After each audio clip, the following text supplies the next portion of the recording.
جب اردشیر نامی بادشاہ نے اپنی حکومت کو مستحکم کر لیا تو چھوٹے چھوٹے بادشاہوں نے اس کے تابع رہنے کا اقرار کر لیا۔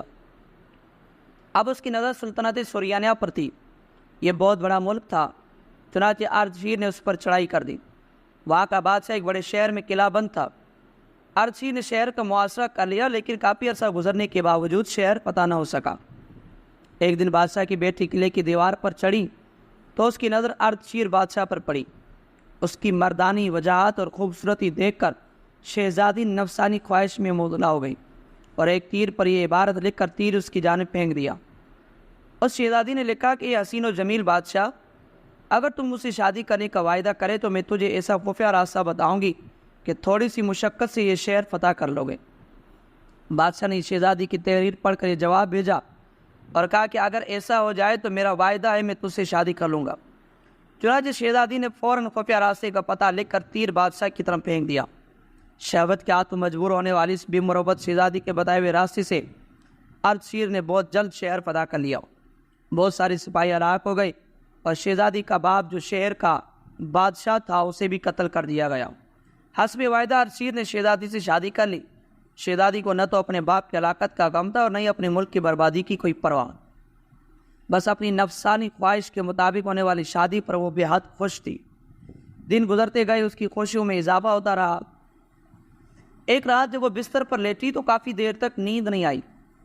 بے چینی سے بار بار کروٹیں بدلتی۔ اردشیر نے اس کی یہ حالت دیکھ کر پوچھا، کیا بات ہے جو تمہیں نیند نہیں آ رہی؟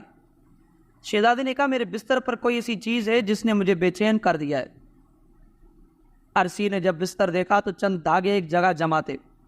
ان کی وجہ سے شہزادی کا انتہائی نرم و نازک جسم بے چین ہو رہا تھا۔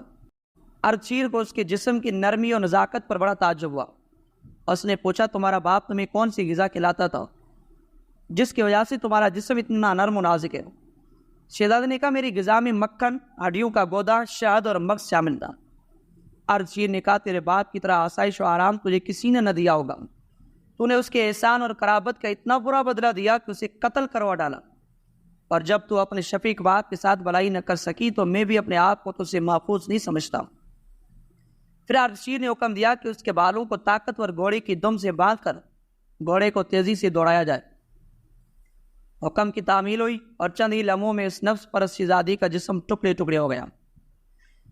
ناظرین کرام، تاریخ گواہ ہے، نفسانی خواہشیں بادشاہوں کو غلام بنا دیتی ہیں، معززین کو ذلت اور رسوائی کے عمیق گڑھے میں ڈال دیتی ہیں، عزت و دولت، شان و شوکت سب خاک میں مل جاتی ہے۔ نفسانی خواہشات کی پیروی کرنے والوں کو اگر دنیا میں چند روز عیش و عشرت مل بھی جائے تب بھی کل بھی سکون اور اطمینان نصیب نہیں ہوتا۔ سمجھدار وہی ہے جو دائمی فائدے کا طلبگار ہو۔ چند لمحوں کی لذت کی خاطر ہمیشہ کے سکون اور سرور کو چھوڑ دینا اول درجے کی نادانی ہے۔ اللہ تعالی ہم سب کو نفسانی خواہشات سے محفوظ فرمائے۔